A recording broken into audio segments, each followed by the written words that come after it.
বাবা আমি তো অনেক ভুল করছি বাবা, তুমি আমার মাফ করে দাও বাবা।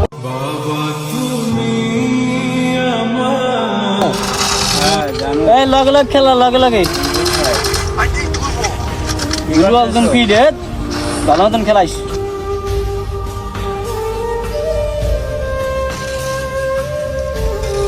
কিরে তোরা ভাই গেম খেলো, পড়তে যাবি না? কিরে কানে জানা নাকি? হ্যাঁ বেটা কি হয়েছে, তুই ডাহাড়াই করতেছ কি লিগে? দুইবার করে কইলাম পড়তে যাবি না। হ্যাঁ মেজাজ মেজাজ গরম করিস না, গেম খেলতেছিস দেখে যে পড়তে না তোর পড়া তুই পড় যাইয়ে। কিরে বেটা তোরাও কি পড়তে যাবি না? কি করতেছো তুমি?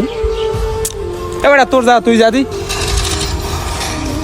কি খেলাইছিস মাথা এই তো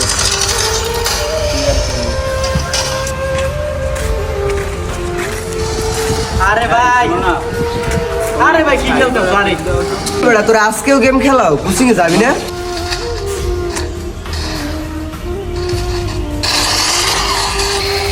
বেটা তো কথা কইলে হনো না, কয়দিন পর পরীক্ষা, একটু পড়ালেখা করবি, ফ্রি ফায়ার খেলো, আবার তুই কথা কও। বেটা আইন দে জ্ঞান দাও তোর সাইয়ে মাথাটা গরম হয় না? বেটা টুর্নামেন্ট খেলতেছ ক্যালকাল জ্বালাইতে আছে বেটা। বেটা তোর বাহে তোরে কত কষ্ট করে লেখাপড়া করায়, আর তুই কোচিং এও যাও না, হেন বইয়ে ফ্রি ফায়ার খেলো। আরে ভাই তোর সমস্যাটা কি বুঝি না? আমি গেম খেলাম না যাইয়ে কোচিং করুম, এটা আমার ব্যক্তিগত ব্যাপার। তুই নাক গলাইতেছ কি লিগে? আর তুই যে পড়ালেখা করে কত দূর উল্টাবি, হ্যাঁ বোঝ হয়ে গেছ। আমার ব্যক্তিগত ব্যাপার আমারে ভাবতে দে, তোর কামে তুই যা, আমার বিষয় তোর নাক গলান লাগবে না। এখন তো বোঝে না, বুঝবি একদিন যেদিন বাপ থাকবে না। যার বাপ নাই হ্যাঁ বোঝে বাহের মর্ম।